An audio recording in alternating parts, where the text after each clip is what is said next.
Happy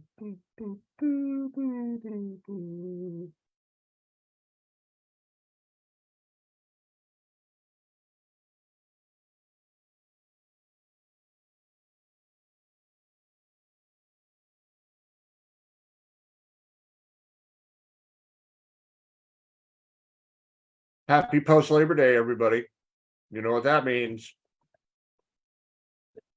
It was That's the US Nationals. It was the U.S. Nationals this past weekend. Indy.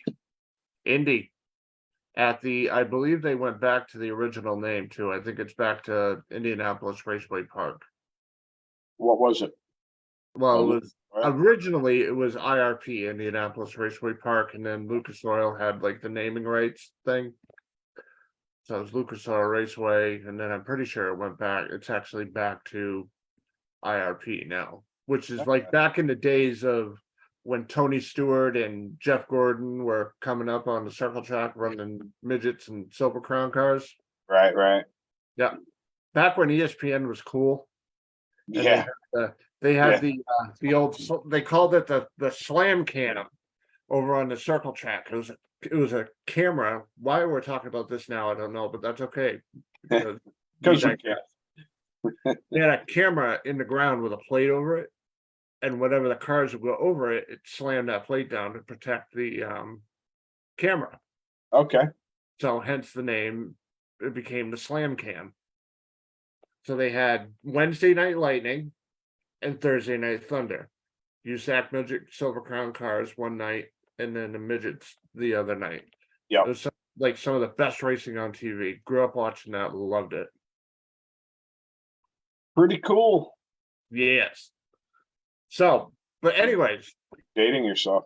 I'm wicked in dating myself, but that's all right. You know, back when I think Jeff Gordon was like 11 or something at that time. Oh, look at it. There you go.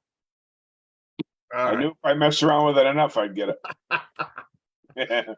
But yeah, so the U.S. Nationals this weekend, some pretty cool stuff to talk about. Almost 2 seconds under and stock eliminator. We're going to talk a little bit about that.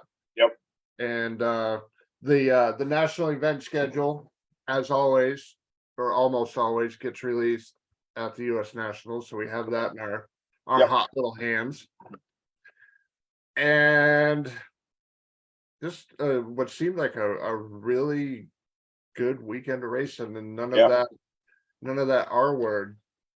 Yeah, right. I don't think, did they have any at all this weekend? As far as I know, they had none. Hallelujah. Yep. So we made a new friend too. We made the D3 coordinator is now a friend and possible guest down the road. Oh, awesome. Yeah. So I was curious to find out what it's got to be like. I mean, we know how insane the national events out here get, right? With the track personnel, the NHRA personnel. Can you imagine what it's like 5 days of the U.S. Nationals? It's like the biggest drag race in the world, essentially. Right. Yeah, it's funny. You see all the people when they're going there, how excited they are to go there. Then when you see them all leave, it's like, oh my God, it was the longest 8 days of my life, or 9 days, or however long. It's definitely a test of endurance, that's for sure. Oh, absolutely. I mean, and then we had crappy weather leading up to it. Right. We had, the divisional and the national event sportsman side of the universe at New England. Yep. And then they had to put off Bowling Green until Monday. Right. So I mean, granted, they have like an hour and a half drive from there to Indy, so it's not as bad as people trucking from out here, obviously. Yeah, right. But still, can you imagine that going? All right, it's Monday afternoon, or it's Monday morning, whatever. We got to get this in. Yeah. It's got, and got to give a little bit of a shout out to New England Dragway too for dealing with the hand that they were dealt, and still being able to pretty much against all odds pull off the divisional and national sportsman side, and still getting everyone out of there by Monday afternoon, so that if they were going to attend Indy, they could. Granted, it was, I'm sure, not an easy trip to get from the semifinals and finals at New England to Indy, but the people that did it. Uh, New England pulled it off. Some very happy winners in the winner's circle there. So at least they were able to do it and didn't scrap the whole divisional and still help out people with their points chases and so on. So hats off to them for being able to do that. Oh, absolutely, because a lot of people were really concerned that one of the two events was going to be put off till Right. to Virginia, and obviously up here, Virginia's what, the end of September, beginning of October, basically. I don't Yeah, know the something like exact that. date. Up here it's prepping for winter time, Yeah, you know, yeah, right. and it's not an easy drive because of, going through all the almost every big city on the East Coast. Yeah, I mean it's an average of a 9-hour drive for me, and there's plenty of people north of me that go. So yeah, I mean it's a tough one. I don't know how many people go that aren't involved in a points chase. Just because, well, I'm speaking for me more so than anybody else, but at this time of year, I'm ready to fog the motor, back the valves off, and put it in the box and call it a year. Uh, I don't know if everyone feels that way this time of year after racing all year, but I sure as hell wouldn't be driving all the way to Virginia if it didn't, if there wasn't a points championship involved somewhere. So, Right. Yeah, I mean, alone, like I said, driving through pretty much every major city on the East Coast, and DC is like driving through 7 other cities to try to get right. through on the Beltway. Yeah, New York, and New York's no pleasure either. Either one of the bridges that you have to drive over. So yeah, it's not an easy thing. Yep, absolutely, and the obvious time commitment. Right. So, um, one of the things that started off when they did qualifying, I sent it to you, was obviously there's no horsepower factor at Indy. Correct. So it was game on, Right. Right. go. What do you think of that Chevy pickup truck going? I don't, this may not be exact, but I know it was 1.8, but I think it was 1.875 or 76. Yeah, I thought I saw 1.89 at one point, but 1.85, 1.89, whatever. Yeah. Still ridiculous. What's a couple thou amongst friends? Exactly. Yeah, it's crazy. Uh, Obviously, you would never do that at a factored event. But excuse me for yawning, guys. It's been a long day, and I got home late last night. So, but yeah, that was that's a pretty impressive to go that far under. I would love to know if he got torn down. The few pictures I saw, that doesn't mean it didn't happen. I did not see that pickup in there. I'm half tempted to say, and I'm sure Billy's listening because he just messaged me. He may be able to prove me wrong. I think that thing only rolls out for Indy. Going 2 seconds under, I would understand why. It's either going to be Indy or mine shaft conditions, right? Where we won't get penalized. Right. But yeah, that was nuts. So I'm guessing if they won, if they raced class eliminations, I'm guessing he probably won his class. Yeah, I have all the class eliminations, but that's a lot of work. Yeah, it is. So, the other big thing, obviously, well, the whole weekend is full of big events and stuff. And Billy, if you're still listening, we will get to that, I promise you. The schedule, the national event schedule for 2024 comes out. Yep. So, I believe I saw somebody say that it was a typo on the dates, so I'm gonna have to double check to see if it's correct or not. But they kick it off again March 9th for the 55th annual NHRA Gator Nationals at Gainesville. And that will also include the Pep Boys NHRA Top Fuel All-Star call out race. Yep. You think this is going to be permanent thing starting down in the Sunshine State, down in your neighborhood? You know, there's probably a lot of purists that feel as though it should start in Pomona and end in Pomona, and I get it. I mean, it's the way it's been forever. But I think it's kind of cool to switch it up a little bit, and I definitely think it's cool to start in Florida. You know, Gainesville is arguably the second most popular race against what just happened this last weekend at Indy. Kicking off the season with it is only going to add to its popularity. And I really think that NHRA needs to do a little bit of homework as to where their races are and what their seasons are like. For example, you know, not that I'm wishing anything bad on them, but you know, the Keystones, or I don't even know what they're called anymore, but the national event they have at Maple Grove notoriously has crappy weather. I remember when they had these summer nationals at Englishtown. At one point, they actually moved it a little earlier because it was just like ungodly hot when they used to have it.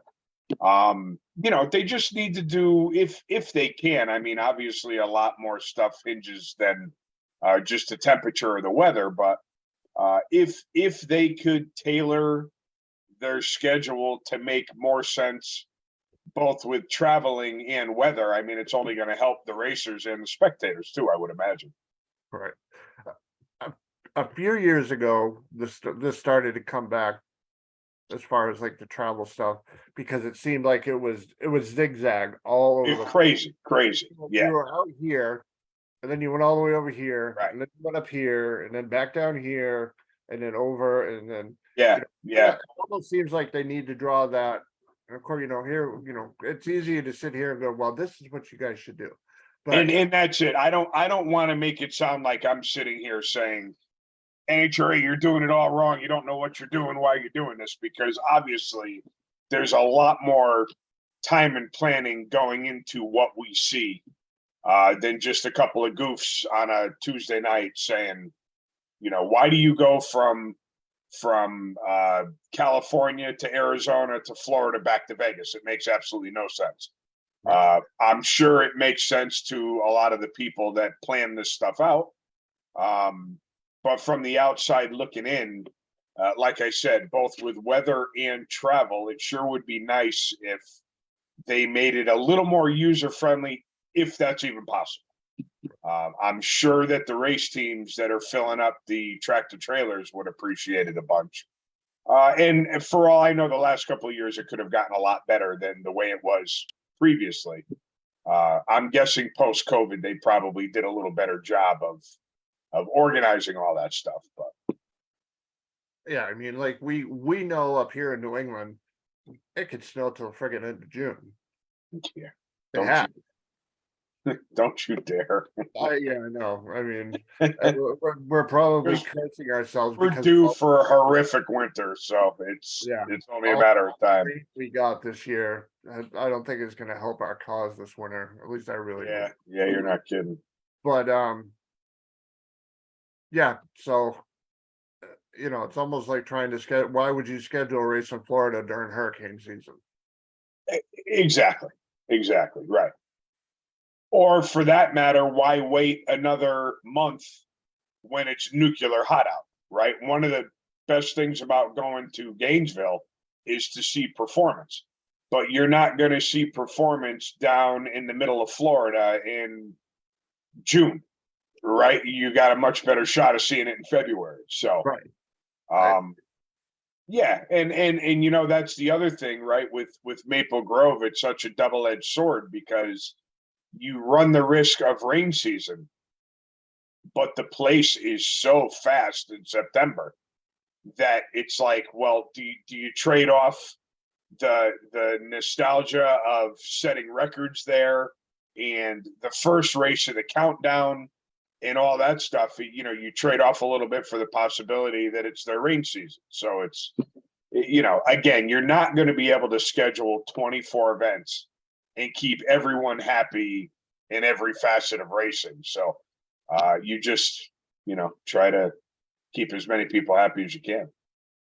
Absolutely. All right, moving on. March 21st through the 24th, the 64th annual Lucas Oil NHRA Winter Nationals, In-N-Out Burger, Pomona Drag Strip in Pomona. So the traditional kickoff event is now the second event. So here we go, right? They're going to go all the way from Florida to California. Yeah. What are the dates in between? How long? Usually that should be a 2-week thing, I would think. The last date of the Gators is tentatively March 12th. Yeah. The first date of the Winter Nationals is March 21st, so 9 days. So about 2 weeks. Yeah. And then hopefully once they get out there, they can hit Vegas or something out there. What's the rest of the schedule look like? April 5th through the 7th, so 2 weeks later, the 39th annual NHRA Arizona Nationals in Phoenix. Okay. So now, am I correct in saying you've been on a lot of the tours out in Indy when you go to PRI? Aren't a bulk of the teams based out of Indianapolis now? Bulk? Fair amount, whatever, insert your word. I'll go with a fair amount. I don't know like all the teams. So I'll give you an example. Because of JERRON, thank God for him, I was able to tour John Force's place, Tony Schumacher's place. I believe Wilkinson is out there. I saw the sign for the pro stock motorcycle Vance and Hines guys out there. I'm guessing there's probably, I just named 4. There's probably half a dozen that I missed. The bulk, I don't know if I would say the bulk, but there's a pretty good chunk out there.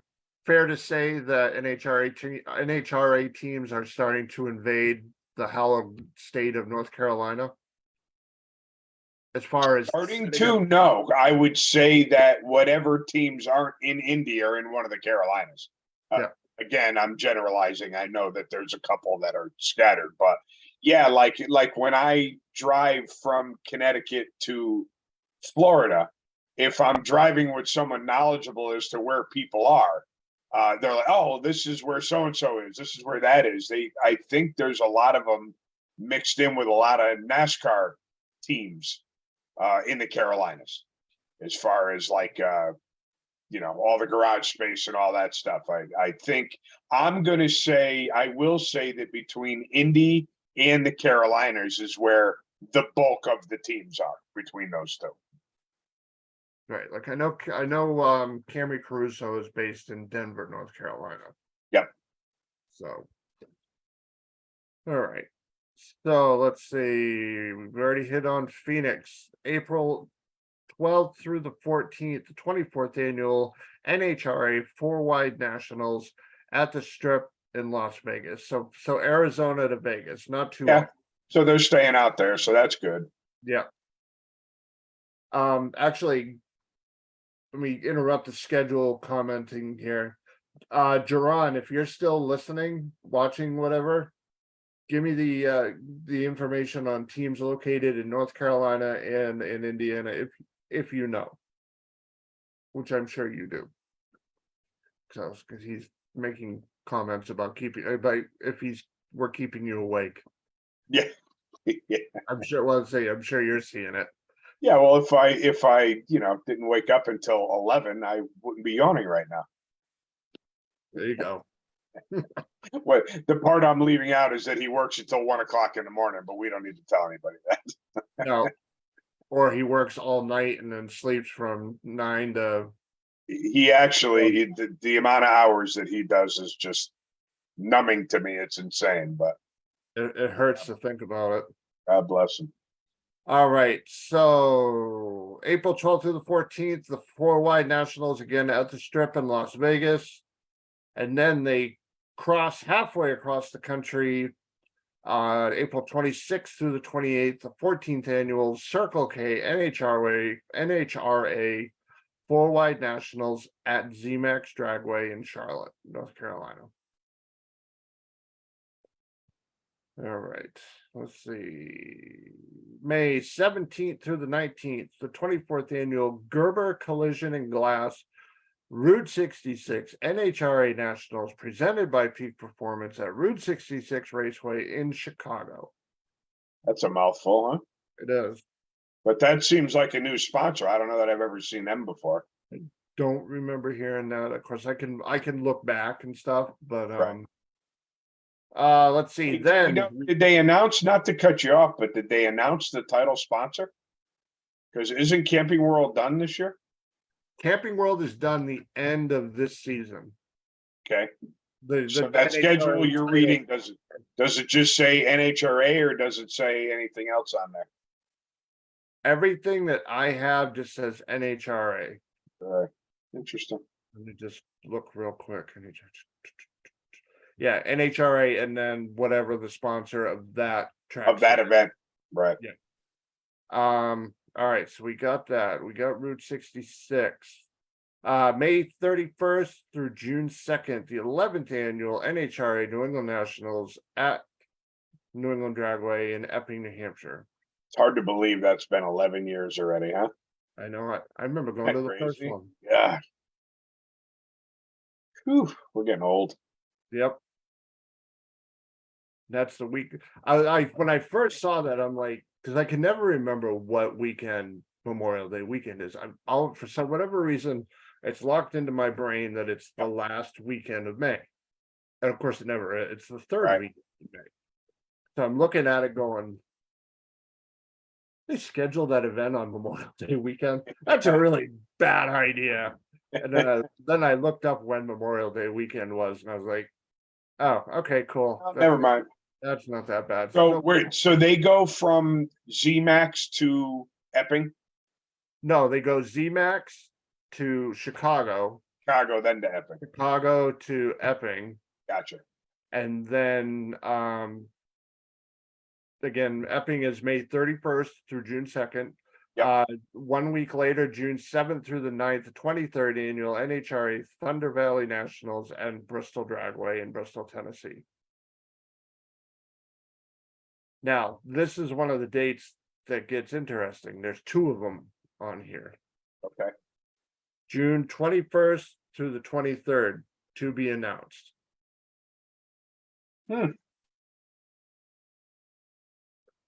Hold He's on. reading comments. He wants to give me a second.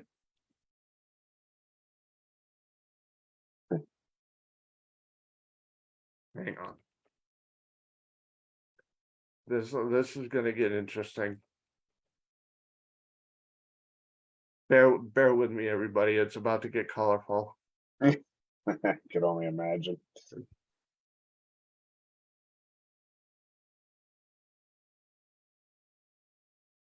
So again, there's while I'm waiting for him to chime in, there's I could tell he's messaging you, isn't he? No, I was gonna look and I'm like, whatever. So to skip over one event, there's two to be announced on here. Okay. June 21st to the 23rd is to be announced. July 12th through the 14th is to be announced. So the theory is that one of them is going to that new track out in the Midwest somewhere, in Kansas, maybe. The Flying H, I think it is. And then the other one, I have no idea. So interesting. Yes, very interesting. So they go. The good news is they're hopefully they know a lot more than we do as far as maybe there's a couple of new tracks popping up that have already committed, which would be awesome because let's face it, all we've been dealing with lately is doom and gloom of them closing. Oh, Jesus. This can't be good. Well, there was talk of maybe up in Edmonton. Oh, really? That's one of the things that I read. Wouldn't that But- be interesting if the tour went back to Canada? Now, obviously, the fact that we're killing him, he probably knows more than we do. Look at that look on his face. He's rubbing his eyes. I'm just looking at that horrifically painted wall in the background. Good God, I know you're not at my house. Pete, isn't that a vein popping out of his forehead right there? It might be. It might be. It's a Wendy's Frosty vein that you guys are giving me. What's up, buddy? Enlighten us. Camping World is not done this year. It's done next year. That's what I told him. No, you said it was done the end of this racing season. Yeah, Oh, I thought it's it was next, the end. Okay, all right, I was wrong. All right, so it's the end of 24. They're done. yes, All right, exactly. I was mistaken on that. I apologize. I actually, honestly, I thought it was done the end of this year too. No, they gave him 2 years to try and find something else, basically. Oh, okay. So, yeah, so our Racers News Network needs to step up and give NHRA some money. That or Pete could do it. Nope. No, with the I'll like put $100 Yeah, into the Super customs, Street pot at the but, finals or something. That's about all you're getting out of me. imagine that customs needs to shut up or step up. Yeah, right. I'm just gonna step Yeah. down. You need to sell more of those stickers. Yeah. That went over my head. That went over my head. So enlighten us on where the majority of the teams are located. The majority of the pro teams are in Brownsburg. Okay. Now, when you there's- say the majority, off the top of your head, I'm not looking to nail you down. How many would you say roughly? So I can tell you who's in Brownsburg. Force, Salinas, Torrance, Cruz, Antron, Caps, Lex June. I would say all but probably Tony Stewart's there, TSR's there. I would say all but maybe 5 or 6 teams are in Brownsburg, Nitro teams. So you were right then, Chris. The majority bulk of them is of them are, definitely yeah. there. So Tim Wilkerson, since he joined SCAG, I'm not sure if he moved his operation to Brownsburg, but he was one of the few that was in Illinois. Okay. And then Terry Haddock is in Texas. Obviously, the Coletta bunch is in Ypsilanti. And that's What's Ypsilanti? Michigan. Gotcha. Yeah, they've so been there they're, since the dawn of time. yeah, pretty much the Coletta team is the only major team that's not in Brownsburg. But pretty much all the major teams, Morgan Lucas Racing, Vance and Hines. There aren't any pro stock teams there, though. I don't think there's any pro stock teams in Brownsburg. Aren't there a good amount of pro stock teams that are in the Carolinas? Either north or south? Yes and no. So Camry's in Denver, right? In Denver, North Carolina. North Carolina, yeah. So basically, KB, I forget the name of him. Eric Latino's company, basically. Forget it's two names now, something KB, but basically they're all the KB cars are in the Carolinas, or not Carolinas, they're in Mooresville. Elite is in Wynnewood, Oklahoma. So basically you have all the elite cars are in Oklahoma, the Quadras, but then Kenny Doko is still up in you guys' area somewhere up there, New Jersey. Yeah, Kenny Delco's in Jersey, I believe. Right, yeah, Delco's in Jersey with Frank Iconio stuff.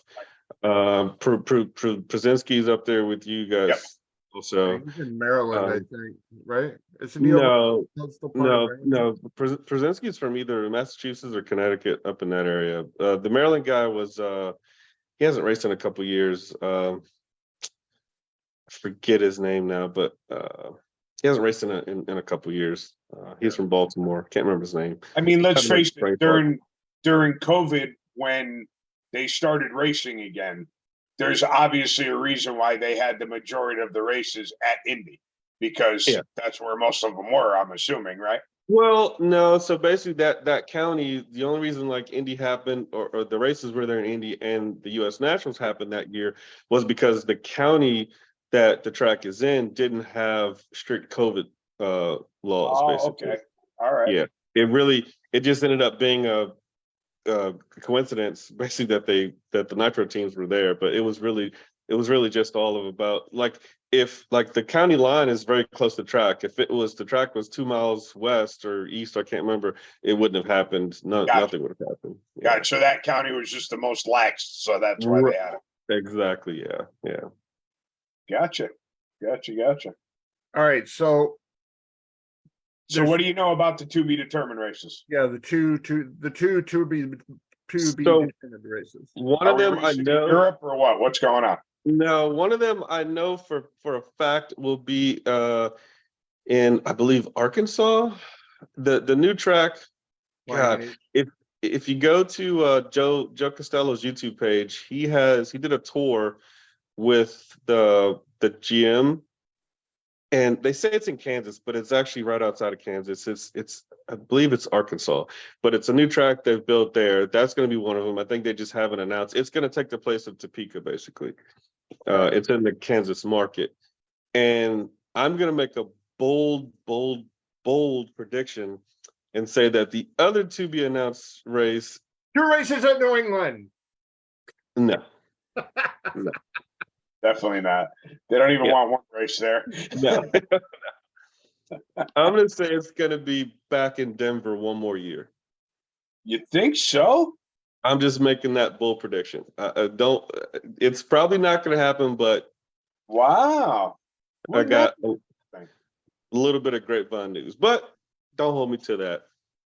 All right. So that second to be determined date, is that anywhere near Sonoma? It's basically the same date that Denver was on this year, the weekend before Seattle and Sonoma. So it would still be part of the Western Swing if they so chose to do that.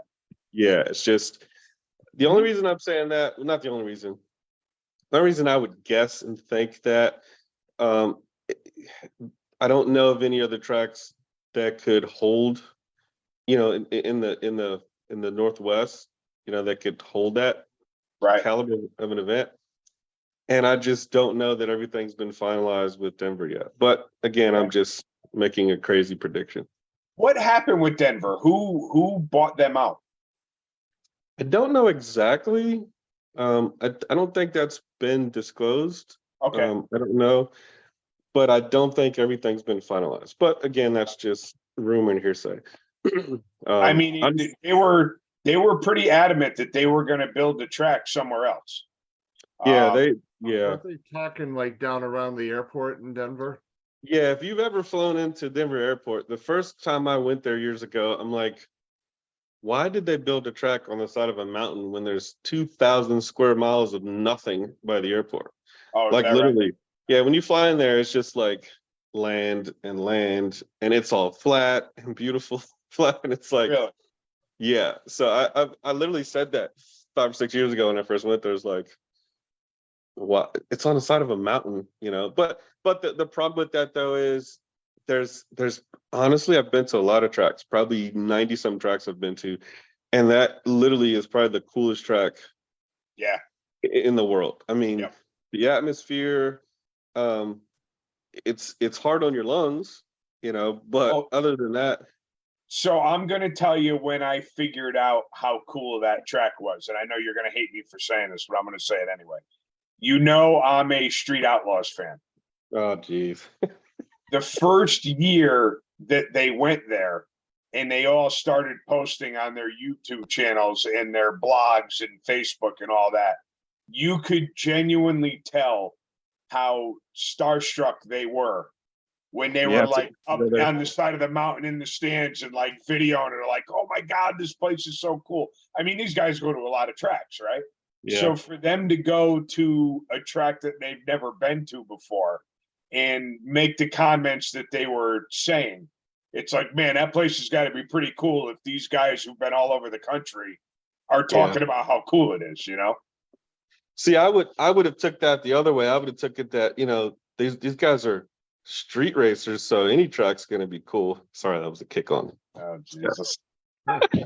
Do I need to get into the whole MPK debate with you here or what? I mean, really? No, we don't have enough streaming service for that. Yeah, or desire. We don't have enough bandwidth for that. But no, it just really is very cool. The layout, like there's no place like it, Right. Uh, Would you say a close second is Bristol? not for me. Bristol No? doesn't treat me well, so I've never won a round at Bristol. So Bristol's kind of I got a love-hate relationship with Bristol. Okay, so remember the first time you ever pulled into Bristol and technically you were undefeated? How did you Yeah. feel about it then? It definitely has a cool wow factor for sure of like, wow, it's pretty badass. Yeah. So I don't know. To be honest with you, I'm so jaded because my racing has a lot to do with whether I like a track or not. Yeah, well, that usually will do it. But no, Bristol's definitely cool with the mountains and all. There's not another track like that other than Maple Grove, I can't do what you've done because the only two tracks that I've won at closed. So it's like, even if I had two favorite tracks, they're both Yeah. gone. Now you realize by saying that Wayne's not going to let you back ever again. Yeah, I right? don't blame him. I wouldn't let me back either. I shouldn't say that. I've won at Lebanon Valley. I was referring to the only two tracks I've ever won a Wally at. Yeah. Was that Englishtown and Atco. oh, Atco. Oh yeah, I forgot about Atco. I got my first ever win there at Atco. Really? Yep. So My I first got race. I won in Troy's dad's Chevelle. Yep. Was my first divisional win at Englishtown. And then that following summer, I won right behind me at Atco. And then I won best appearing at Englishtown. No, I got you. That's when the Seeing Eye Dog Federation was hosting that award. And I shouldn't say that. My very first open Wally was at Island Dragway, and they're still open. So Yeah. there. I don't have to worry about the Wayne. We're safe. I don't have Yeah. to curb. There was something else you guys were talking about earlier because I've just been blipping in and out. I'm sanding helmets, sanding cars, working on a lot of stuff, and I was just like, "What did he just say? No! Stop giving that false information." But I can't remember. It's okay though. But when you said the Camping World stuff, I was like, "All right, I gotta knock in here." I could have swore it was the end of the year. Yeah. So let me ask you a question. It wasn't always that way.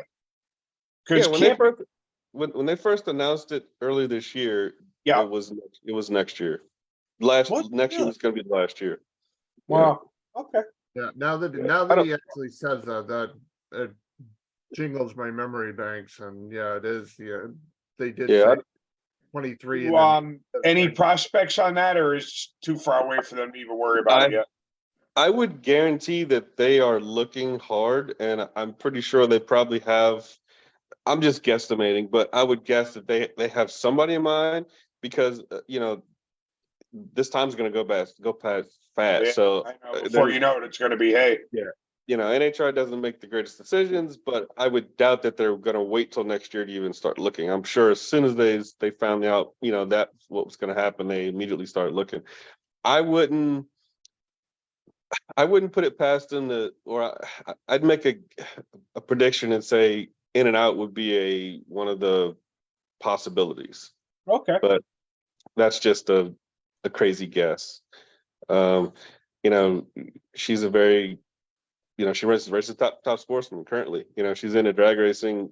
She saved Pomona basically. So whether or not she wants to put up that kind of money to be a series sponsor, I don't know. But I would love to know what that kind of money is. What do you think it costs to be the series sponsor? Just I would, if I was to make a guess, it's got to be at least 40 or 50 million. I was gonna say You know, 50. yeah, That was just the number that popped into my head. easily, if not a little bit more. But you never know. You might be able to get in there and make a deal because they're desperate for 30 or 40. Yeah, I wonder if I offer them 25 if they'll go for it. Yeah, just And all I'd just have to do is get 24.956 and I'll be right in there. just So, keep so sending Jerron, let checks. me It'll throw be this one at fine. Do you think, do you hear through the people that you know that sponsorship is becoming harder to get, or it's the same? It's I don't think anything's changed in that in the sponsorships situation. I think when you hear people talk about, oh, there's those sponsors out there, you got to back up and look at that person or that team and say, is this a team that's going to do the most? Like, have they had bad situations? Have they always gone above and beyond for their sponsors, right? Because you look at a guy, I don't know, you look at Cruz, who's had Snap-on. I mean, he does a ton for Snap-on, so he keeps them happy. Antron Brown with Mako and all the B2B sponsorship deals that he puts together. So I don't know. I mean, I think money's always been hard to find for that avenue. It's just what you offer them, because so many people think it's a give situation, but no, it's back and forth. You have to All be about able to. ROI. literally a Right, two-way street. exactly. And Yeah. that's one of the reasons, again, I don't know the inner workings of Cruz Petragon Racing, but not to take away from anything that he's done, but he's not exactly the most winningest funny car driver the last 10 years, Sure. right? But Snap-on has stuck with him for as long as I can remember. Well, Mhm. if I'm Mr. or Mrs. Snap-on and I'm giving him, I don't know, 1 million, 3 million, 5 million a year, whatever the hell it is, right? If he's not in the winner's circle, but I'm still happy to be cutting that check, he's got to be doing a lot for me. So Yeah. even if he's not in the winner's circle, what's he doing in the pits? Right? Is he pulling people in? Is he getting them involved? If every off weekend his car is parked somewhere and he's getting kids involved and shop owners involved and all that stuff. I mean, that's all return on investment. If they're selling more tools and getting more exposure with him than without him, then it's worth it for them to stroke that check, regardless as if he's holding the trophy at the end of the weekend or not. Right, because Yeah. now he goes pretty much every track they go to. He goes and rides with, Bob the Snap-on dealer in in Epping, New Hampshire. Right. Right. We'll jump Now in that's with cool the as local hell. guy. Could you imagine being in a garage up to your elbows in grease and all of a sudden your Tuesday Snap-on guy, it's like, oh Christ, there, let me get my friggin' $50 out, right? And all of a sudden Cruz Petragon comes walking out of the truck. Yeah. I mean, that's friggin' awesome, right? Yeah. That's Yeah. pretty. Yeah. Most people don't realize that winning really means nothing when it comes to a sponsorship. Like that's not it. Like, yeah, of course, every sponsor wants to see their car in the winner circle, but if you're pushing that product and they're selling more than they've ever sold, Right. what does winning around mean? It means, yeah, again, it's all about return on investment. Yeah, exactly. It would be nice, yes, but as long as I'm selling more with than without, that's all I care about. Exactly. I Yeah. did hear that there are people, and again, you would probably know this more than I do, but there are actually people that will sit there with a stopwatch, and every time the Snap-on logo is on public TV, they'll time it, right? And obviously, the more rounds you go and the better you do, the more the Snap-on logo is going to be on TV. I Mhm. mean, that's really pushing the bean counters. And again, the smaller companies like Snap-on are probably just sitting back saying, like we said, we're doing better with them than without them, so it's fine with us. But it depends on what level you on, how crazy you get. Yeah. Yeah. So what do you think about, is it Jasmine Salinas that just got her Top Fuel license? Yeah. Jasmine and Angel. And, oh, well, she knows. Angel, I don't know if Angel she got got her her. license yet, but she's gonna be racing next year. Eventually, the writing's on the wall that she's gonna Right. end up on fuel. Angel got her alcohol license, and she's gonna finish this year racing driving a couple of, I think 3 races and in an injected nitro car in alcohol. Very I don't cool. think I don't I don't know if the writing's on the wall for her in Top Fuel. I don't know, possibly, but I don't know. I think she just wanted to do something different. But but Jasmine definitely is. That's been the plan always for her. I'm not a big fan of disagreeing with you. Well, actually, I don't really care if I disagree with you or not. But I thought that they made the announcement that Angel is teaming up with Antron Brown and she will be campaigning Top Fuel next year. I feel No. like I just saw that like within the last couple of days. Well, maybe I didn't see that. All I saw was she got her alcohol license in an A fuel car, and that she's gonna compete in a couple of races this year in alcohol. I could be, I didn't hear about the Top Fuel deal, but I mean, it's very well possible. It could have been an assumption on my part because I saw her warming up Antron's car a couple of times. So Yeah. But Jasmine will definitely be in a second car for Salinas Racing excellent. next year. Yeah. Right. So. Right.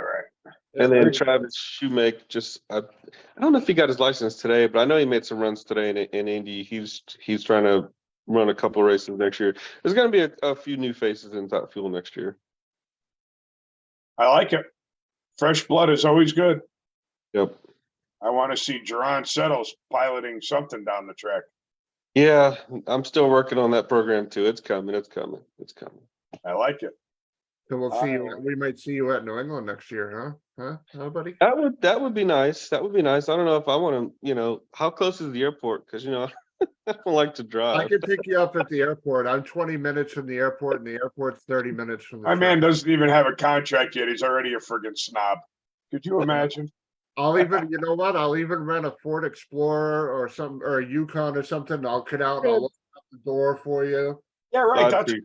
That's what you got all us made of juice. And I won't even wear a Come pick t-shirt you up. that has something written on it. It'll be the all black t-shirt, all black shorts, and I'll There even you go.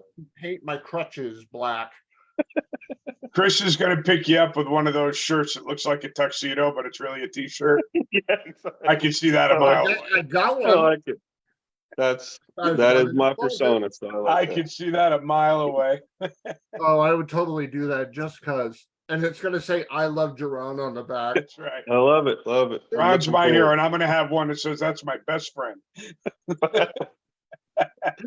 You're my best You'll be friend. singing the best friend song. People talk about my best friend. I don't think people need to know how that came about, but That's all right. It'll be our secret, Yeah. Ron. Yeah. I'll just say- there's a couple people watching. They're saying, "I know the Yeah. story to that." If you know the story, put it in the chat because I want to There know. there was just a lot Probably know of parts of it. there was a lot of straws involved that night. I'll just leave it Yeah, at boy, you're not kidding. You're not kidding. that. Yeah. I think he called me his best friend. He was slurring, so I couldn't really tell. So how come that's- we didn't see you in the qualifying results this weekend? I actually just had too much work, literally. I'm trying to get caught up on work. Just this summer, just been a madhouse, and so just trying to get some stuff caught up. And my team wasn't going to be there this year, the Ted Weens Motorsports team. So I had an opportunity to drive another car, but I'm really loyal to my team, and I don't, it's like I'm not going to press the issue to do that. And like I said, just had a lot of work. So we will be at Bakersfield the first week of October, I think, for our next double divisional. And How many more races you got, John?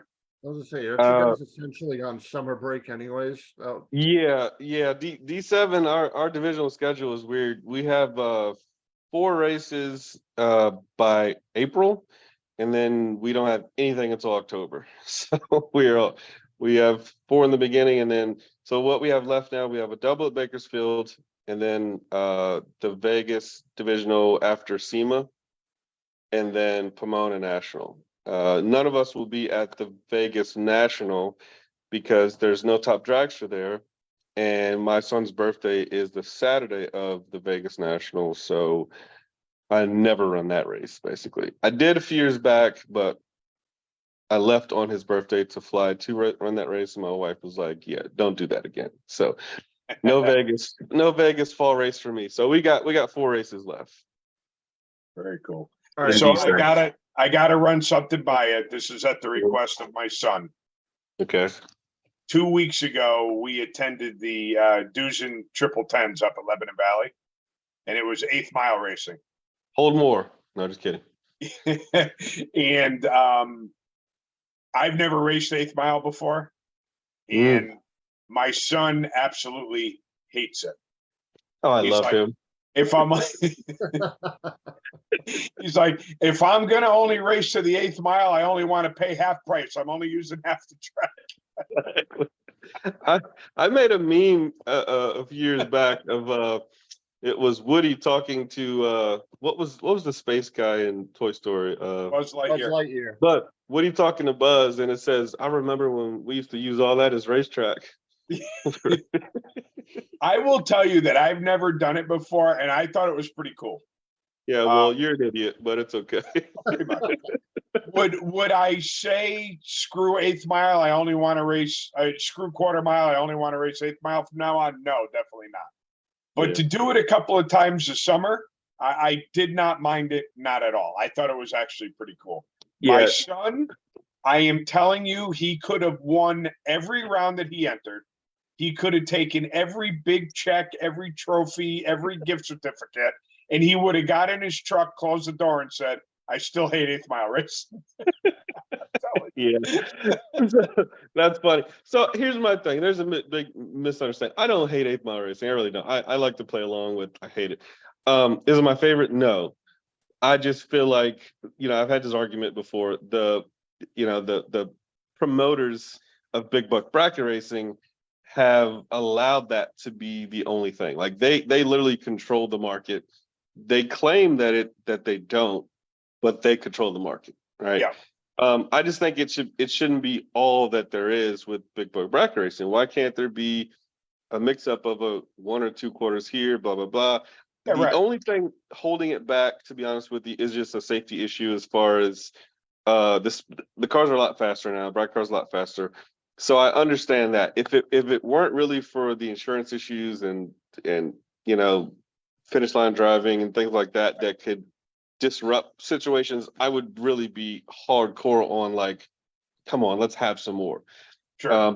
But yeah, I'm just a proponent of why can't we have everything? Why can't there be? Because I remember, years ago I ran the 5-day races in Florida, and Right. there would be a 10 grand. All right, I know we're talking a long time ago because 10 grand isn't any money anymore, but there would be like a 10 grander for 5 days, and once that got to 4th or 5th round, they would start an 8th mile 5 grander.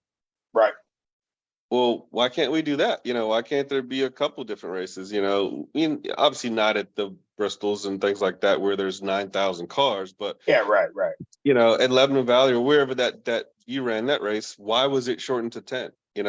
Why was it shortened to 8th mile? My argument was I've never seen a group of angry racers with pitchforks and fire, torches storming the tower demanding we run 8th mile.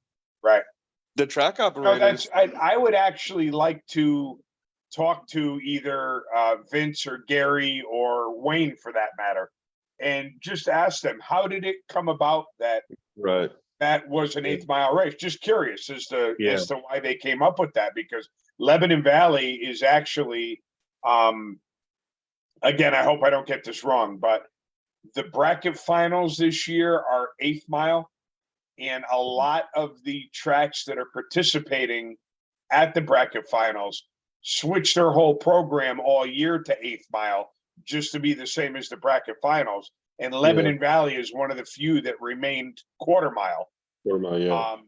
And seeing as how Lebanon Valley has remained quarter mile for pretty much 98% of the season, I'm curious as to why they picked 8th mile for that race. my curiosity from a non-competitor's standpoint is, my question is, do they run 8th mile because of the volume of cars to turn it over faster? That's one of the factors, sure. Yeah. I right. think a lot of it too is, we know these tracks aren't making a ton of money off of this stuff. So if they can save some VHT, if they can save, A little bit of everything. right, everything, I get it. These tracks have to make money.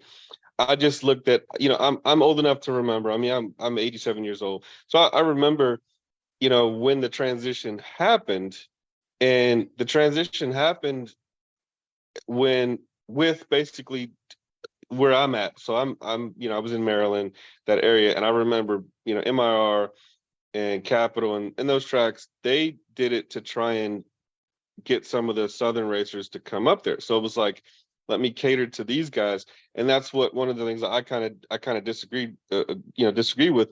Why are we catering to out of towners and not to your home core base? You know what I mean? Like, none of your home guys were like, we want 8th mile. They ran quarter mile forever.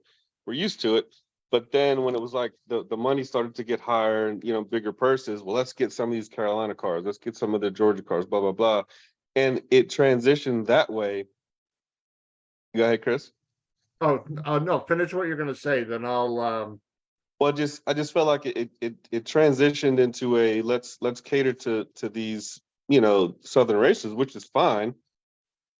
But then as the purses got higher, more people started competing, and then it became a time issue.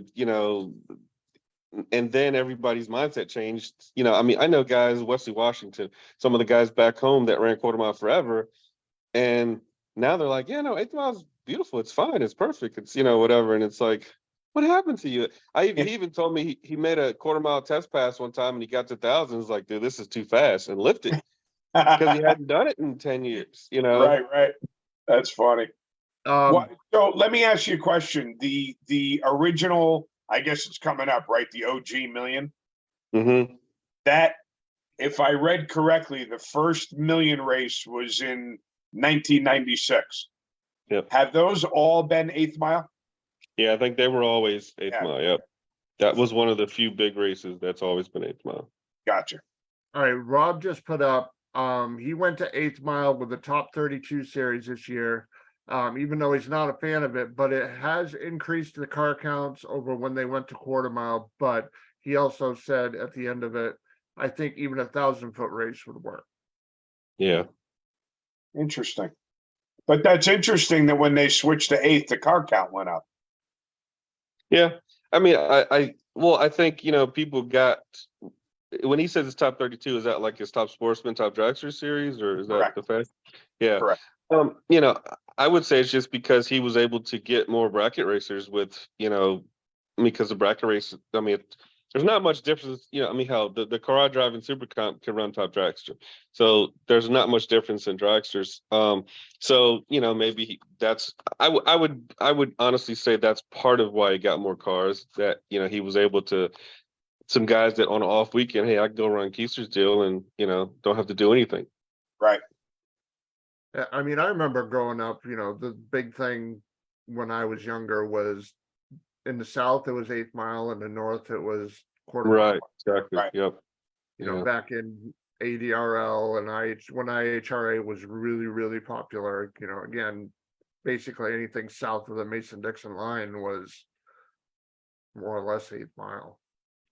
Yeah, and that's what I said. It kind of was a thing to cater to the Southern guys. I know I loved Peter and Kyle's idea when the first flings came out in Bristol. It was called the 1,000-foot compromise. Because the Northern racers, Northern racers ran quarter mile, Southern racers ran 8th, so we'll do 1,000-foot, and it was beautiful. I loved it, and I really don't know why it changed. Like, I don't remember anybody complaining. I remember those races being full as hell, Right. but for some odd reason, which has always been my argument, he as a promoter changed it to 8th mile. The racers didn't, so I don't know. And now it's so common. I mean, I know racers that have, younger racers that have never made a quarter mile pass, now. You know, I wonder if, because and this is me just thinking out loud, if a lot of the tracks down south are 8th mile, if you build a car and you gear it towards 8th mile, you can't run quarter mile. yeah. But if you have a quarter mile car, you could run 8th mile. Mhm. So I wonder if by making it 8th mile, you just stand to attract a lot more of an audience than if you run it Absolutely. 1,000 feet or a quarter mile. You're going to have a potentially very big slice of the pie that just Yeah. physically can't do it because their car won't do it unless they change gearing and transmission ratios and stuff like that. Yeah. Absolutely. I just, like I said, I've been around the sport for a long time, and I was deeply rooted in bracket racing during the time that it started to transition. So I just Right. remember that. I mean, I remember racing at ACCO for the old Bill Mitchell races. That was 3, 5, and 10s, then turned to Yeah. 5, 5, and 10s, and those were all quarter mile. The AA Stallbar races, the 20 granders and whatever, those were all quarter mile. The only time they got short an 8th mile was if it was wind or weather or something like Sure. that or whatever. Right. And And it was like, we've done that with divisionals too, where if it right, was really windy or something crazy like that, they move it down to 8th. right. But then it went right back to quarter mile. It just seemed like when the bigger money races happened and they catered to the South and made it 8th mile, it just kind of trickled back further. It kept trickling further north. Right. And until it became the norm, basically. Yeah. And again, like I said, there's nothing wrong with it. It's just like a lot of the promoters try to say it's what the market will bear, and I'm not disagreeing, but the promoters make the market. Right. If you're only offering quarter mile races, then I mean 8th mile races, then obviously that's all everybody's going to race, Right. And Right. and the problem is it's to the point where people are so used to it, like it so much that no, you can't just go back to quarter mile. Like it's I've joked around and said it's going to come back, and I still think it's going to come back to a certain extent because there are a few bracket races that they'll throw, quarter mile race here or there.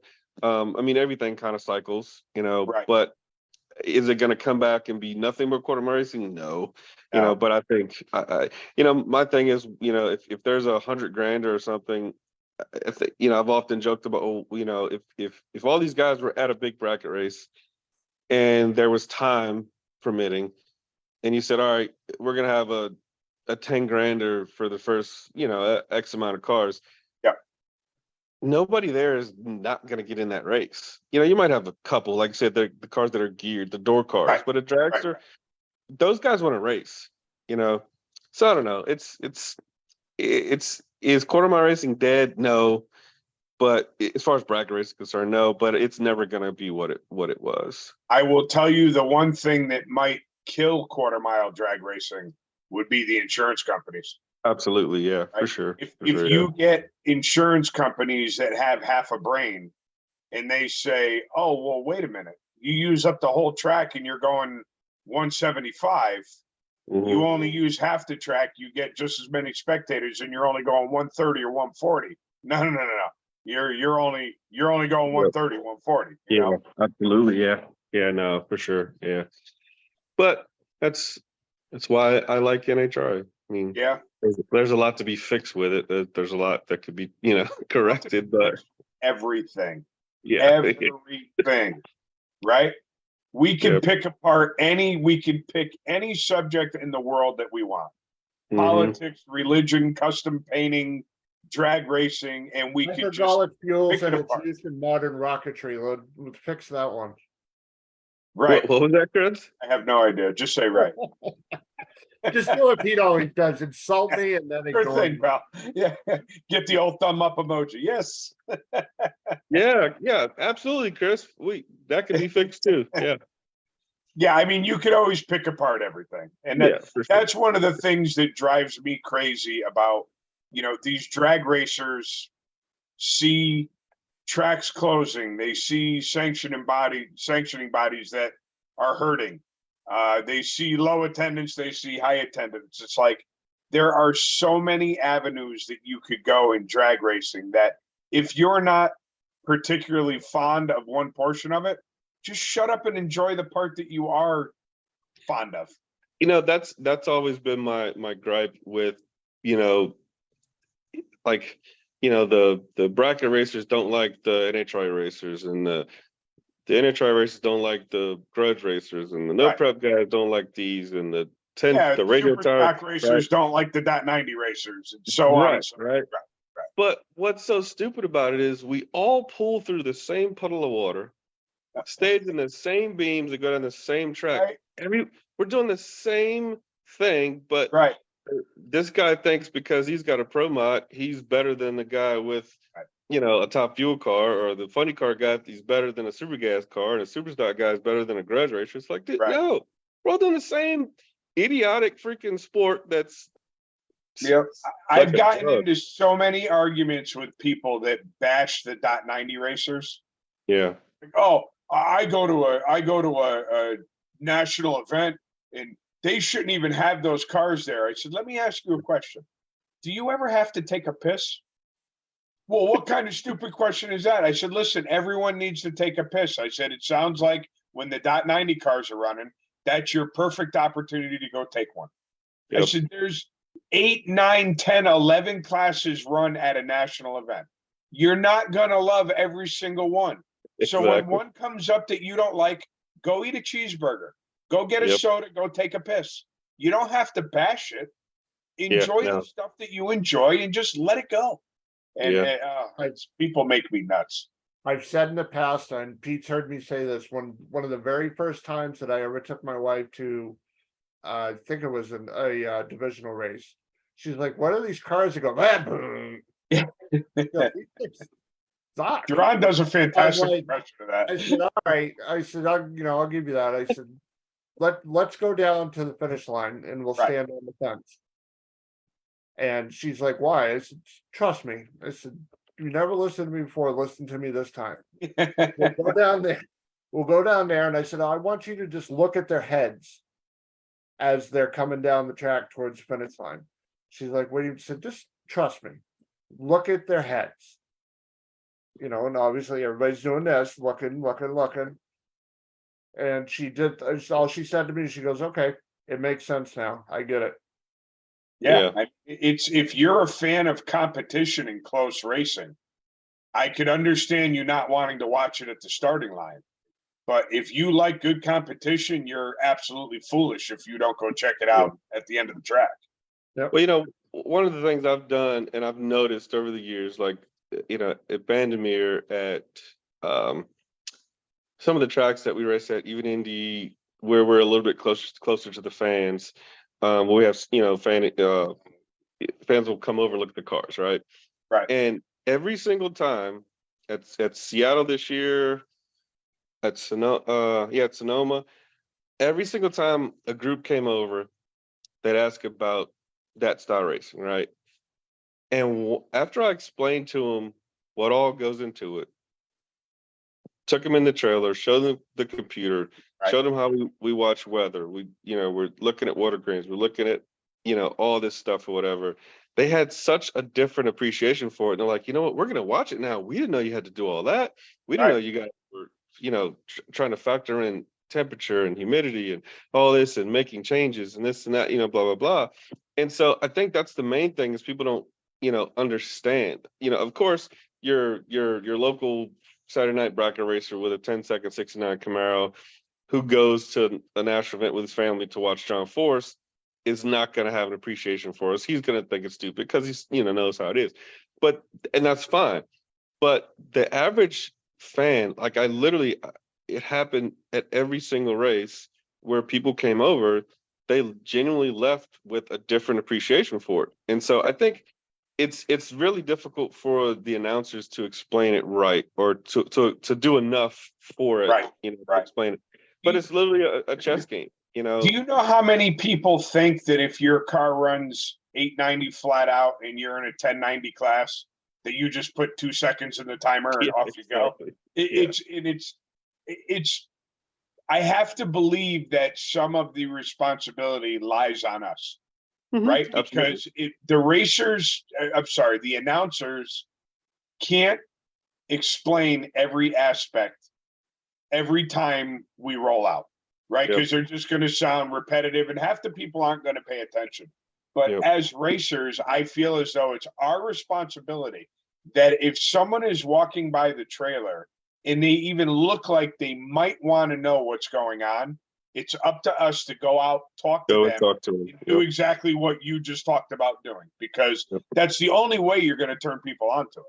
Now, as an example for me, 3 weeks ago when me and Pete were at Lebanon Valley for the Duzen race, never have I seen, in all the times I've hung out with him at the race, at different racetracks, he goes in, looks in his computer, he's got his little dry erase board. He writes down one thing, looks at something else in the computer, writes it down. Again, repeats this, was 5, 6, 8 times, whatever it was. And then he's just sitting back and he's staring at it. And I finally, again, I said to Adam, what are you doing? Of all the things I've seen, I've never seen that. Yeah. So I was struggling with reaction time. And for some reason, when I crossed over, I was 30 slower.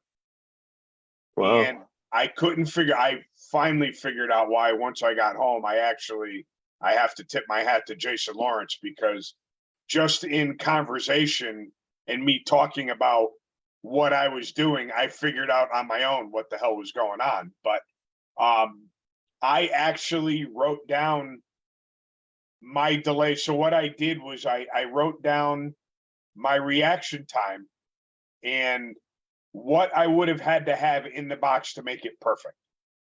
And I did that with all my crossed over runs and all my runs that I did not cross over.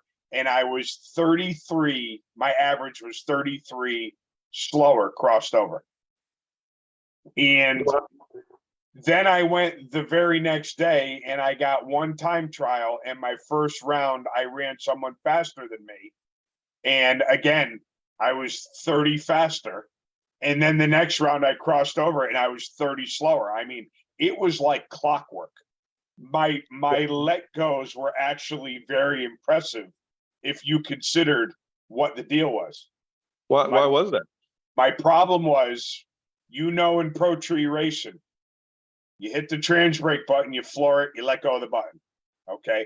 Now, me knowing that I don't want to be on the converter for 4 hours, right? When I'm running off of my tree, I let go of the button and I floor it every time. Okay. Yep. What I should have done was paid better attention. And even though how when you cross over, both lights light up at the same time on the top, then there goes down, then my second amber lights and goes. Right. What I should have done was I should have floored it every time on my second amber. I wasn't doing that. What I was doing was I was figuring out, all right, this guy's a second slower than me. So I'm going to let go of the button. I'm going to go one and floor it. And the problem was I was flooring it before my tree even started coming down, and the car didn't like it. And that was the issue. And then what I started doing, was as I went rounds on Sunday, I got more comfortable doing it. And even though I was crossed over, I would let go of the button and then wait for my second yellow to light, floor it, and my reaction time would pick up again. So it wasn't enough to affect my 60-foot time, because the 60-foot time in my car was nasty. But it was just enough to maybe be on the rev limiter a little too long, maybe load it up just a hair, just enough to affect my 60-foot time. But I'm just enough to affect my reaction time. But I got to tell you, it affected it very consistently. So that really goes against everything I've ever known. Like it's hard to believe, because normally when you let go and you stay on the wood for a long time, it picks it up, it goes faster. Really? Like that's every situation I've ever known is when you're on the 2-step longer, it'll pick it up. So that's like, I'll bet you the reason why that is on your end is because you're making the transmission fluid hotter and it's going faster. Yeah, that's what I'm saying. So my transmission fluid can't be any hotter. my warm-up regimen is I'm always at least 200 degrees when I leave the starting line. Now, maybe not 180. I always warm the shit. I am on my trans break in my pits, warming the shit out of my stuff because I want every round to simulate like I'm in round robin situation. So it's Well, always very warm to begin with, because if I yeah. actually start round robining it, I don't want to have to say, all right, now all of a sudden my car's 300s faster. Why? Yeah, I get you. I get you. So are you at 200 degrees trans temperature? No, I'm exaggerating. Oh, I try and leave the starting line between 160 and 170 for engine coolant, and I try and be at least 150 or warmer on the transmission. cool. I like it. I like it. Well, yeah, So that's why it didn't pick up. It slowed up. That's just odd. I just know that's always been the case if you're on it for a long time. yeah, Yeah. and if you have a transmission temperature gauge in your car and you go up to the line and the needle is pegged Mhm. on cold, which we know it's not cold, but it's just not Yeah. registering 120 yet, right? Yeah. And you usually leave the line and you're not on the two-step that long, then all of a sudden you're on it and that gauge starts creeping up. Yeah, it's going to pick up. It's Yeah. definitely No, going to for pick sure. up, Yeah. which is why I I try and take that equation out of it. yeah. I know I struggled this year. We went to Boise, and they had a couple bracket races. And the first one I really struggled with going to the wood and letting go because I hadn't hadn't left off the top bulb in 3 years. Let me tell you something. That 3 years, you could add about 10 years onto it for me. I am Yeah. telling you, when I let go of the button, I didn't know if my car was going to flip over backwards, if it was going to go right or left. I had no idea what it was going to do, what it was going to run. I literally went up to that race saying, okay, here we go. And Yeah. I got lucky. Yeah. I mean, it picked the front tires up about that high and just went perfectly straight. Yeah. But I No, had no idea what to expect. I struggle with basically, like you said, you go to the button and you go to the wood, then let go. So Right. I basically it was one of those deals where I'd go on the button, go in the wood, then back off, let go, and then I it's one of did that those too. type of I did situation. that too. Yep. It took Yep. me a couple runs to get back Right. to that rhythm.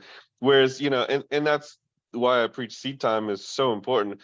So Back when I was, racing both bracket racing all the time and supercomp, I could go back and forth, not even think about it. But having done literally nothing but supercomp, even the last time I bracket raced that 3 years ago was in a car where I said, you know what? It was a door car. I was leaving first every time. I just pretended I was in super comp. And when we both were stage, I went to the floor and let go. Right. So I kept it the same. So I hadn't done a situation where I let go and then matted in probably 5 or 6 years. Right. Yeah, I mean, it's you hit the nail on the head with the whole seat time thing. Yeah. My problem is there was a time where I raced every weekend, right? I attended 6 or 7 divisional races. Mhm. And there were times where I mean, you could see in my car in the background here, I got 14 on the door. Yeah. I finished 4th twice. I finished 5th once, won a Right. couple of races. The problem that I have now is when I talk about racing and when I go racing, I still talk and expect me to be like that. Yeah. And it's just not going to happen. And I probably talk to people and people ask me a question and they probably walk away from me like, this freaking dude hasn't won a round in 3 years. He talks like he's Don Garlits, right? But there was a time where I used to be decent at what we were doing. And I do the same thing to myself. I'll go out, right? I'm not sit in the car for 3 weeks. I'll let go of the button. I'm like, I got it. I look up, it's 20. And I'm like, oh, that sucked. And I'm like, why are you so hard on yourself, right? I go down the other end. I think I'm taking it by 5,000. I'm taking it by 25.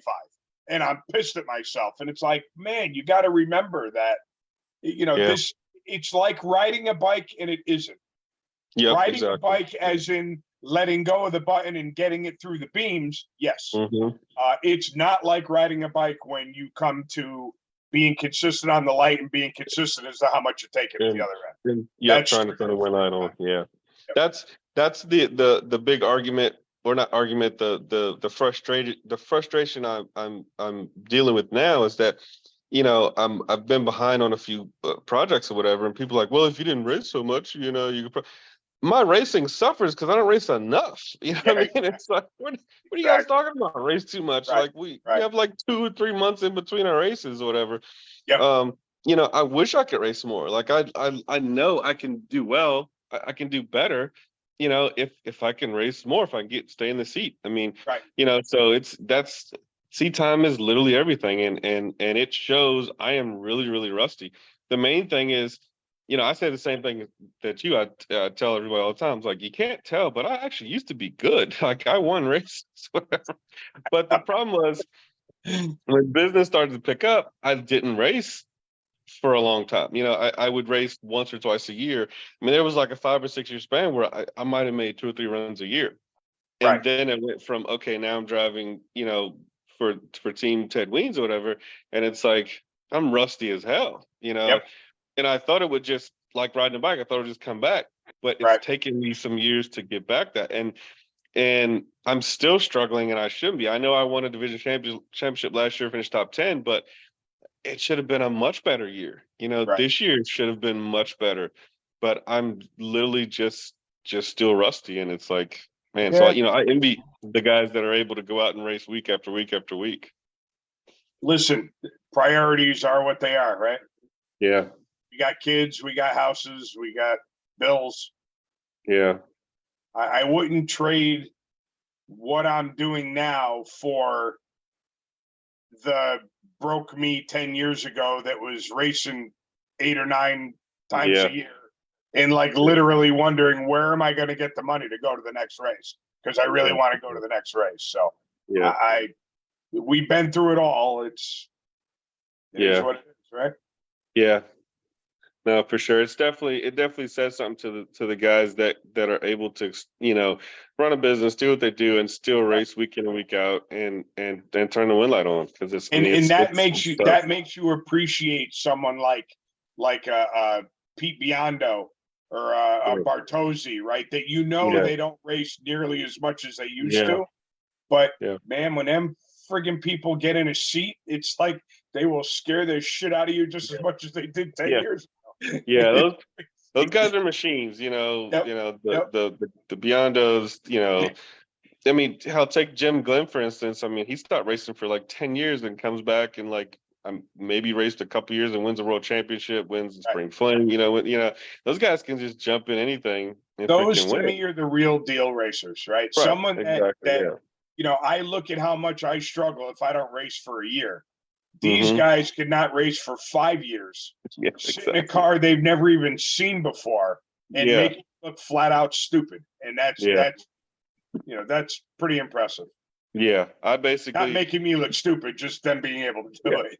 For sure, yeah, no, it's definitely tough. Like I said, it's just the balance is nuts, because we all want to do well.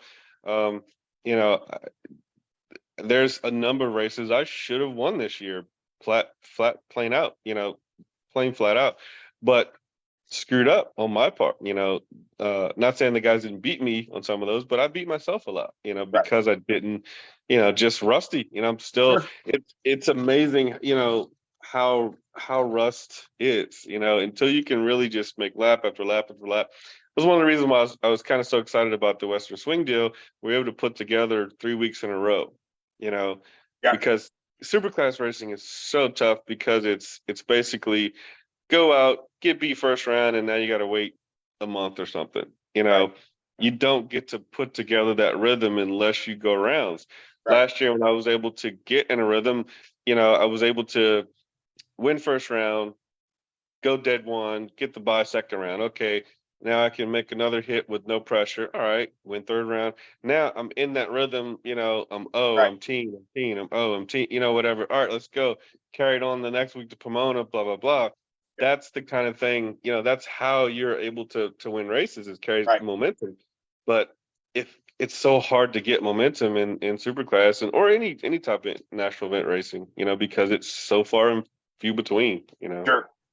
Yeah, no doubt. No doubt. I mean, I went, so the triple tens a couple of weeks ago, I made 19 passes from Wow. Thursday night to Sunday afternoon. And I Yeah. am here to tell you, I was a much better racer on Sunday afternoon than I Yeah. was on Thursday afternoon when I got Right. there.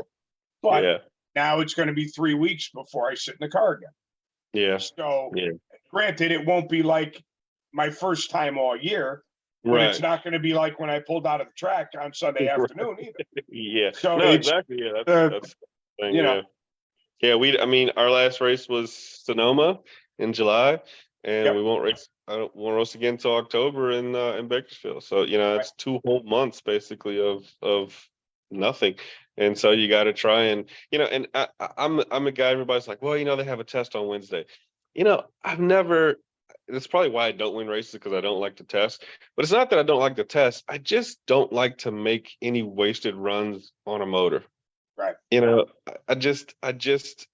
got such a good car, the best team in the world. Shameless plug, Ted Weens Tire and Auto, Ted Weens Complete Tire and Auto.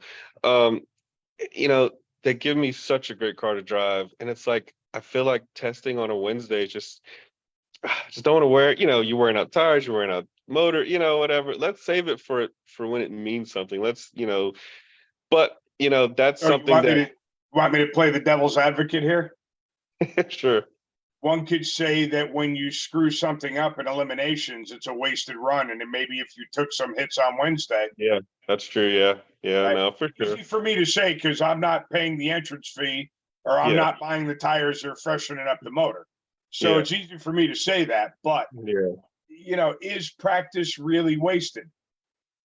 yeah. It's not. It's You can not. It look at really it isn't. in a couple different ways, that's for sure. Yeah, yeah. It's definitely not. I mean, the guys that win do test, but I just that's just how I feel. And maybe I will make the test session, Bakersfield, possibly, whatever. But oh God, I just hate making a run that, doesn't mean anything.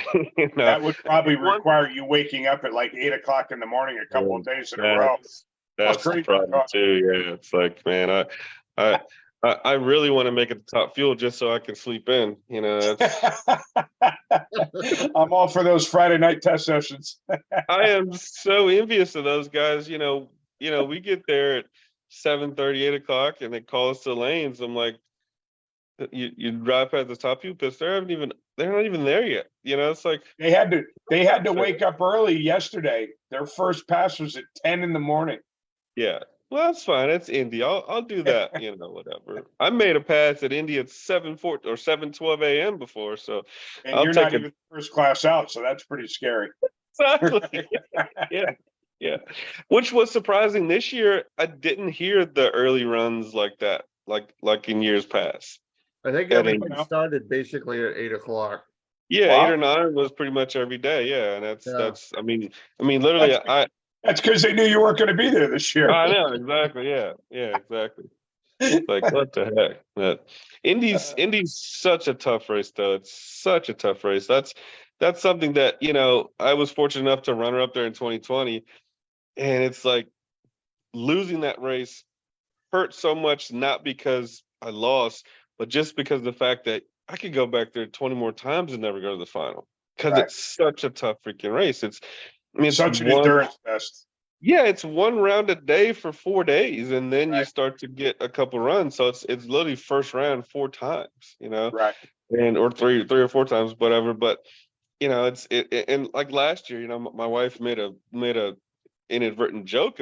She was just joking, but Brianna and the girls were there racing Top Dragster, and Brianna was in the All Stars, whatever. And I lost first round Thursday morning or Wednesday morning, whatever, can't remember. And so days go by, whatever, and it was Saturday or Sunday, and I say, yeah, Brianna just lost in the semis of the All Stars, and blah blah blah. And she's like, what race are you at? I'm like, Indy. She's like, you lost like a week ago, and that's just how it is. She's like, I thought you went to another race. I'm like, no, Yeah, we're yeah, still right. here, Now still But here. yeah, but Like, literally, yeah, I lost 4 days ago. Whatever. I was talking to my wife about it. I really want to try and go next year to Yeah. Indy. And I showed her the schedule, and she's like, we're not gonna stay there for 5 or 6 days, are we? I said, no, Yeah, no. yeah. That race is definitely a marathon. I mean, I know Ted last year parked on Sunday. Yeah, got parked on Sunday or Monday, or he came in. So he got there Sunday, parked on Monday, and did not leave until Monday afternoon the following week. So I mean, it's a long, long time basically. Your pit mats must have made the grass look like crop circles.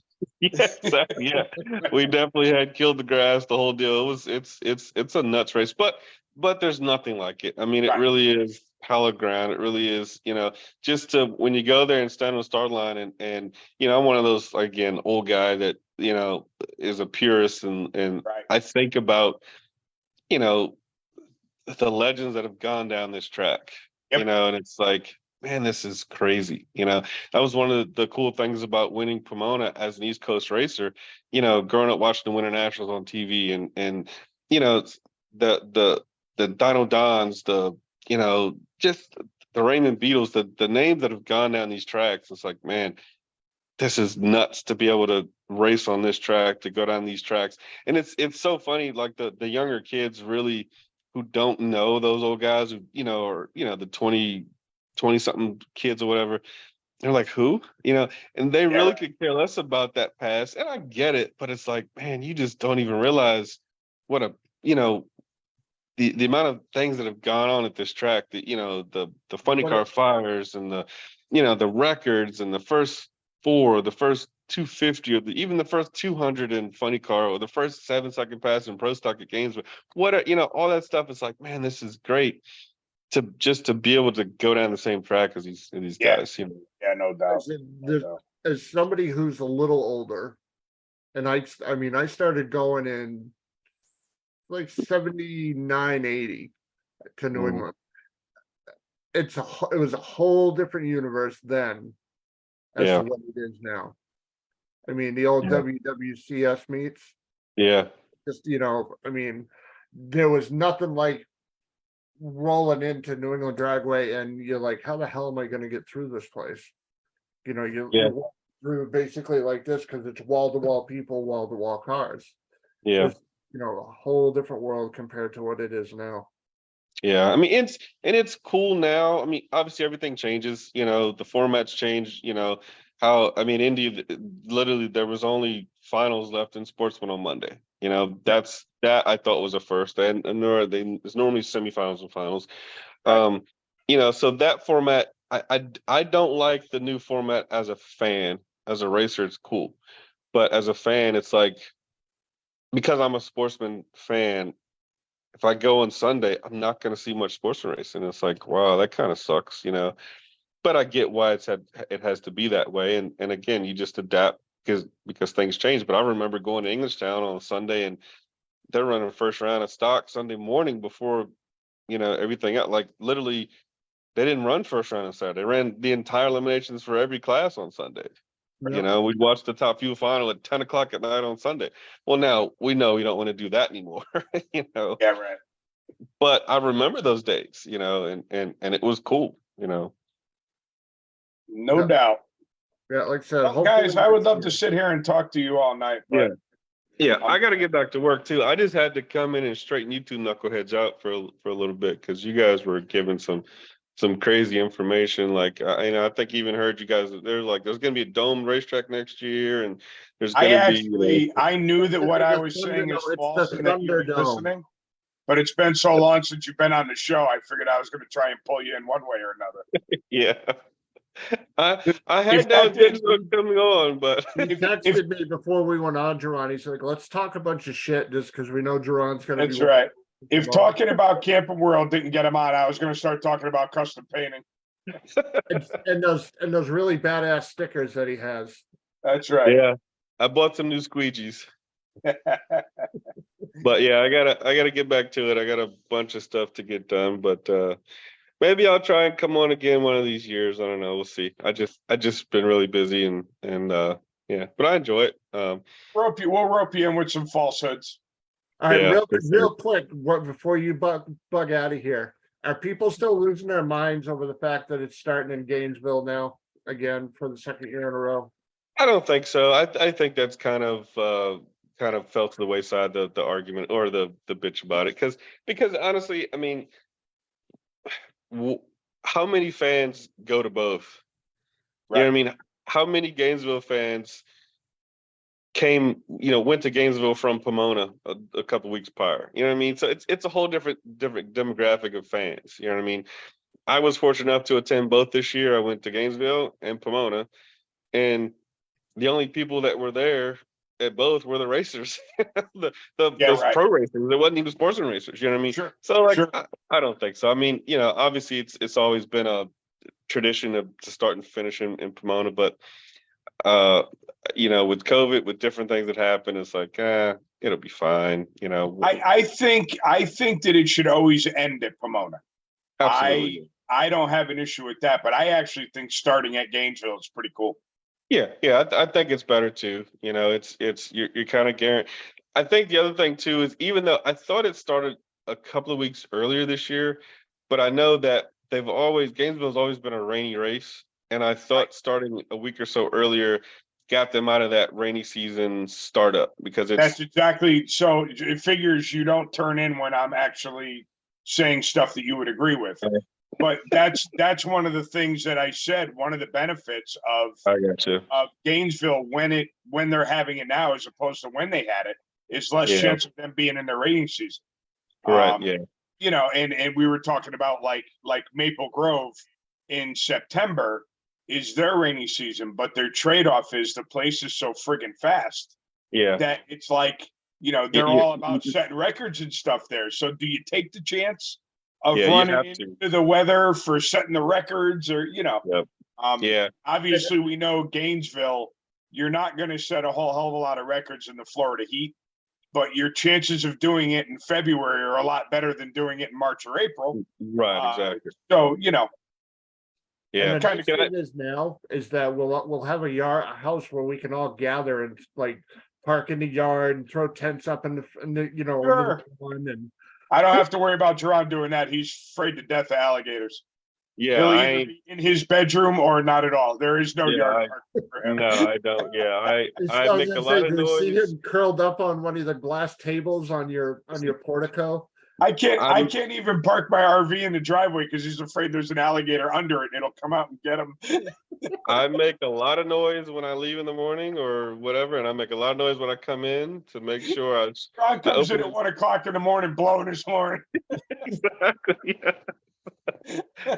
Listen, when I saw that alligator walking down the middle of the street at like 2 in the morning, 2 houses down from us, I'm like, this is not good.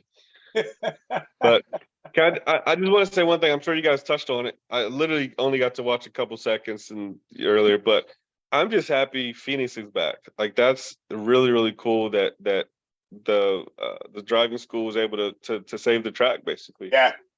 I enjoy that place. There's the fat guy in me comes out because I was really sad when I found out we weren't going to go back, because there's a barbecue place, the Rudy's, right outside the track has the best brisket ever. So I'm happy they saved it, because I get to go to Rudy's. And it's in the beginning of April, so you won't sweat your ass off. Is it in April this year? I hadn't looked at this. April 5th to the 7th in Phoenix. Wow. Okay. Well, that'd be cool. Yeah. The third race, right? Yeah, I thought it was earlier than that this year. Yeah, third. Yeah, April 5th to the 7th. It's the third race of the year.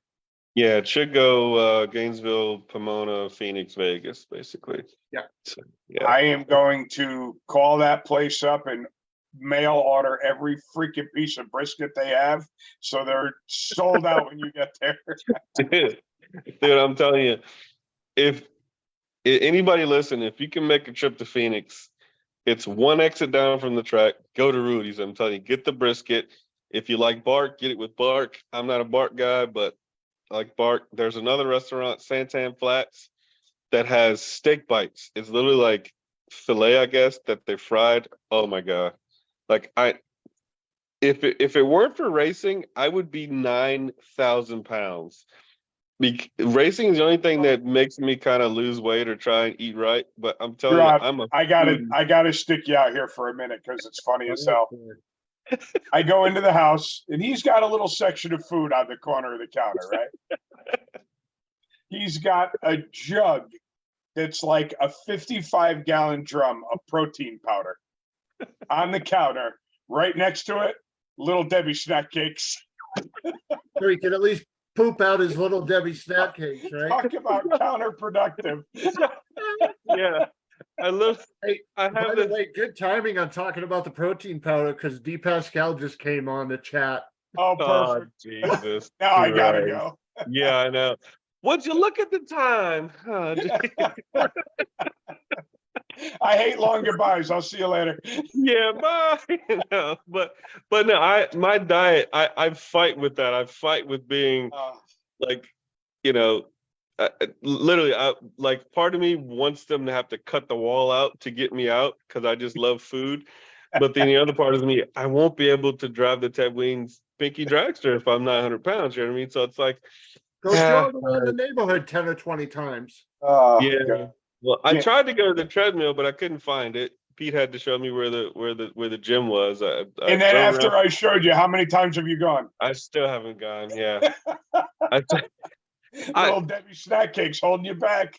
So that and like Breyer's ice cream, you know, I love some butter pecan, you know, I love Reese's cups, peanut, like I just have a crazy sweet tooth. So it's like I've got this meal prep of like grilled chicken and broccoli that I try to stick to, but then it's like, ooh, Wash it Reese's down with cups. a yodel.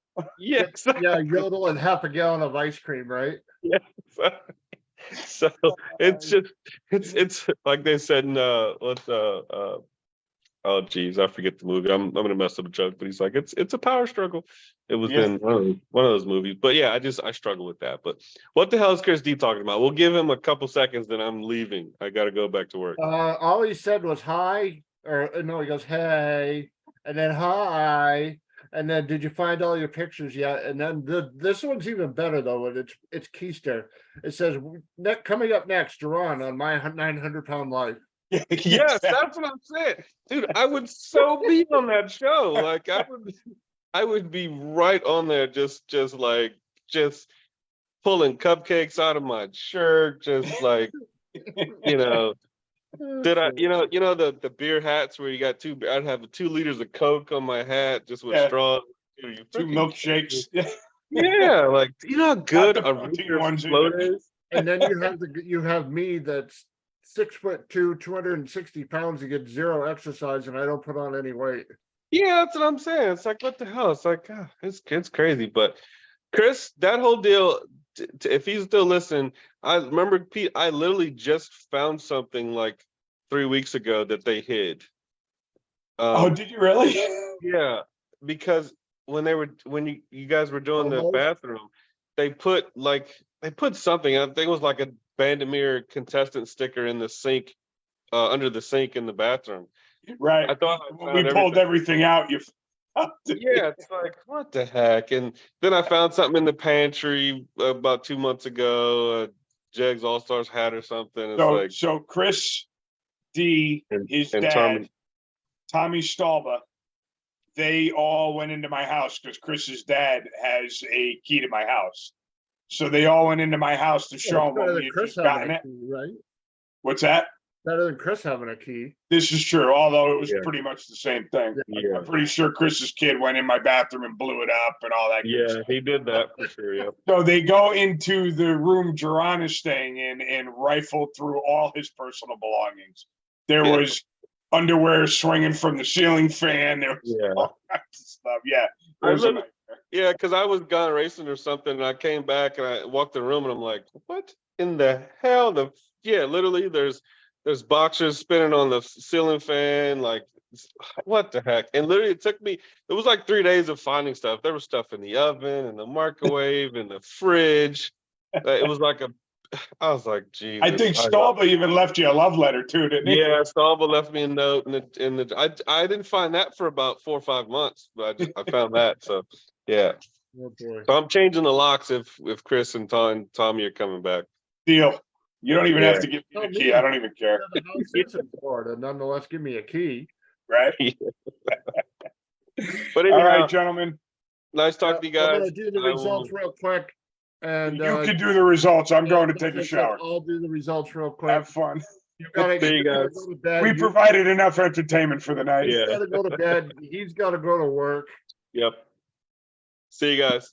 See you, buddy. Thanks for John, coming thanks for on, coming on, John. bub. No Setting problem. it Thank straight. you. See you, Chris. All right, have a good night, guys. All right, now that comedy hour is more or less over. All right, real quick, results from Indy. Top Fuel, Anton Brown takes home the win over Steve Torrance. Funny Car, Ron Capps in the throwback retro Hot Wheels livery defeated JR Todd. Pro Stock, Matt Hartford over Fernando Quadra Jr. Pro Stock Bike, Matt Smith over Hector Arana Jr. Top Alcohol Dragster, Madison Payne over Julie Natas. Top Alcohol Funny Car, Sean Bellemure over Doug Gordon. Comp Eliminator, Chase Williams defeated Troy Galbraith. Super Stock, Wyatt Wagner defeated Frankie Morris. Stock Eliminator, Donnie Beeler defeated Ross Ponville. Super Comp, Devin Eisenhower defeated Jason Kenny. Super Gas, the one and only Bo Butner defeated George Meyer. Top Sportsman, Chris Osborne over Steve Yeager. Top Dragster, Jeff Strickland over Holden Loris. Pro Mod, Chris Thorne over Justin Bond. Factory Stock Showdown, Jesse Alexandra defeated Stephen Bell. In Factory X, their debut event, Greg Stanfield and the Chevy Camaro defeated Chris Holbrook in the Ford Mustang. They are saying not too much longer till they're in the 6-second, 200-mile-an-hour zone with Factory X. So we'll see how that goes. I will finish wrapping up the schedule next week. Ladies and gentlemen, boys and girls, I hope you had a great night hanging out with us and watching the insanity that goes on around here, because it's always a lot of fun. Let's see. I'm told James Antoinette wins Yellow Bullet. And I'll have to get the rest of those results, Chris, because I looked for them before we went on and I couldn't get them all. JERRON, thank you for jumping in and having some fun with us. Appreciate it, buddy. It's good to have you on and hanging out. And also, I would be remiss in my duties, JERRON, if I did not say thank you for all the help that you provided us with lining up some guests last year and over the winter to begin this year. I really appreciate all your help. It's awesome to have you as part of the team. So thank you again, JERRON. I appreciate it. All right, everybody, have a great night.